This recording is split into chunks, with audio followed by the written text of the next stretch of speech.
welcome back to Halftime TV. Naranda Brown here, your host, and today on this wonderful Friday, we will be talking about the Penn release. Yes, the Penn release. You got it right. We did a video yesterday. Day one was completed. We were ecstatic. We were looking forward to day two, put mildly, and I must say day two did not disappoint. Before I go any further, let me say thank you to my sponsors, Quicklink Shipping, RS Sports Store, and CSA Shop. You can check them out. The link is in the description below. And to all our viewers and subscribers who've been with us throughout this journey, I thank you guys as well. I'm tremendously grateful for everything you put into making Halftime TV what it is now. We will be adding some content, a little bit of variety in the coming days / weeks, so look out for that as well. Okay, folks, but day two of the Penn release, wow, how amazing was it? And if you got the opportunity to watch any of the races, I trust you weren't disappointed.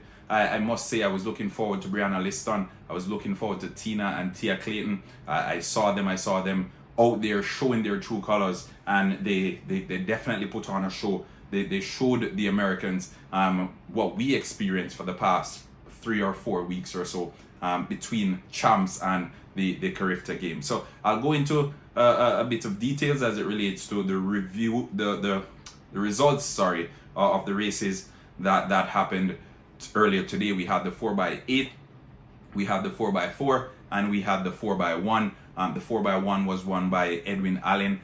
Team consisted of Tina and Tia Clayton, obviously. At Issa Grace Kennedy Boys and Girls Champs, they recorded 43.28. They did even better this time around, and they put on the board a Penn relay record of 43.18. In second place was Hydel, and the Hydel team consisted of Alana Reed, Brianna Liston, Kirika Hill, and remember, Kirika Hill was the hurdler, the standout hurdler from the Issa Grace Kennedy Boys and Girls Champs. Everyone was looking forward to seeing her. Very, very promising athlete, and I'm pretty sure you, the viewers, were looking forward to seeing her as well. I think she has a big future ahead of her, and although she's currently under the radar because there are other big names that have been occupying the spaces, I think definitely she has all the talent and the ability to go all the way.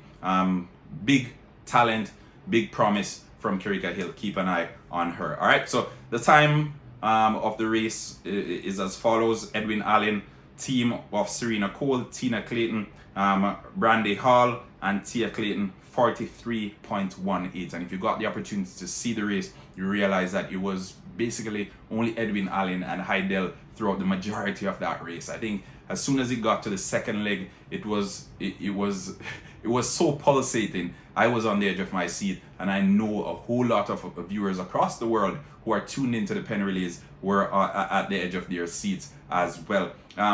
Again, Selena Cole, Tina Clayton, Brandy Hall, and Tia Clayton, and they recorded 43.18. Mind you, folks, Edwin Allen, I'll put it, 9 out of the previous 10 fastest time coming into these Penn relays were recorded by Jamaican teams, and this is Edwin Allen's eighth haul of the 4x1 for girls. All right, so just for a little bit of informational purposes, you can jot that down. In third place, we had San Diego. They recorded 46.09, which is quite quick as well, considering the previous times that were run. So the three Jamaican teams, they're putting some interesting times on the board. Homewood Technical in fourth from Jamaica, 46.42, and Immaculate in fifth with a 46.47.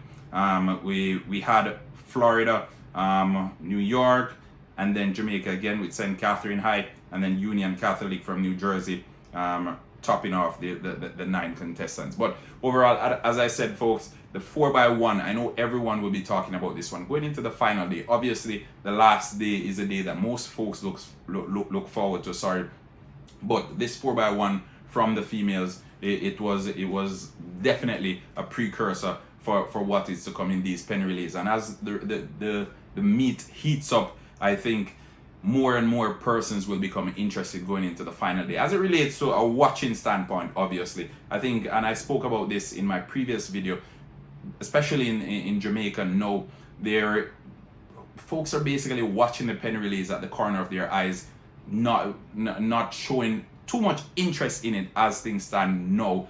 But I think in the final day, the interest will peak a little bit more. Folks know of it. For those who love sports and are following sports throughout, they will be keeping an eye on it. But the energy that we put towards the Penn relays, it's different from what we put towards Carifta. And as we saw the Carifta games, even the Carifta games, it was left wanting somewhat.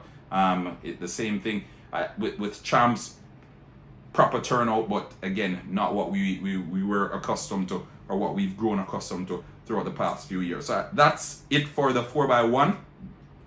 The Edwin Allen females, they put on a proper showing, and I think definitely enticing, and it's just refreshing to see. And the twins, humble as ever, as usual. I think they've been all over the headlines for the past few weeks, and they will continue to dominate the headlines because they are superstars, and we can't. There's no easy way or no nice way of putting it. They're here to stay. They're world beaters, and they will continue to do well. Brianna Liston as well. I must make mention of her as we transition into the other race that was run. Brianna Liston, she gave a good showing as a part of that Hydel team that ran second in the 4x100 meter. She completed that one, and then she went over to compete in the 4x4, which Hydel won. So I'll read out the results of the 4x4 for you guys, because as I said, Hydel again, and this was a record on the day. They recorded 3 minutes 32.77 seconds, and again, meet record, folks. Edwin Allen was in second in this one, so it's Edwin Allen and Hydel through and through for the relays, for the sprint relays, 4x4 and 4x1. Edwin Allen recorded 3.39.76 seconds, and I think again, Brianna Liston leaving the 4x1 and going over to the 4x4, it was good to see. And I'll compare her slightly to Shericka Jackson and what she's been doing for the past 2-3 years, but not quite the Shericka Jackson type of athlete. But nonetheless, I think Brianna Liston, big years ahead of her, and we can see why the Jamaican population loves her so much. I think whenever there's an article that's coming out, whenever it's speaking about sprinting, whenever it's speaking about teenage sprinters or sensations to look forward to, Brianna Liston's name is always somewhere up there. So again, Brianna Liston, big congratulations to her as she continues to do well, and she continues to wow the crowd as well. I think us the fans and us the supporters of the Jamaican track and field team, there's never a dull moment, put it that way, as we continue to cheer on our athletes. Now, on the day, Jamaica won 4 out of the 6 field events as well, and we had one Jaden Hibbert of Kingston College. He jumped to 15.94 meters, which was more than what he jumped at champs. I think he did 15.66 at champs in his first attempt, and then called it a day. In the triple jump, he leapt to 15.94 meters, and he secured the top place in that one. His closest competitor jumped to 15.05 meters. So imagine how huge a gap that was. And Jaden Hibbert, I know the field events, they don't get enough attention or props, some may say, as the track events, but I must commend you as you continue to do well and continue to make us the nation proud. I saw you at champs, you and the young man Mackenzie, I think his name was, both of you, you did tremendously well for Kingston College. I know you have a fantastic coach as well, and I know you will continue to thrive. Today, when Jaden jumped, he had an injured ankle, I think, and he still secured top place in that. So we're still waiting to see his best years obviously ahead of him, but overall I think it was a fantastic day for those cheering on the Jamaican team.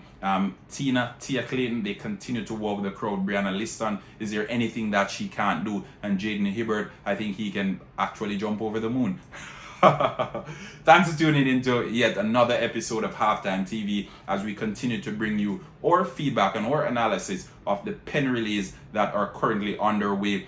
Big days ahead, big day ahead, sorry, as we go into the final day on Saturday. we look forward to see what our top athletes have in store. And oh, before I forget, the 4x8 team as well, they secured gold medals. So congratulations to you, you ladies as well.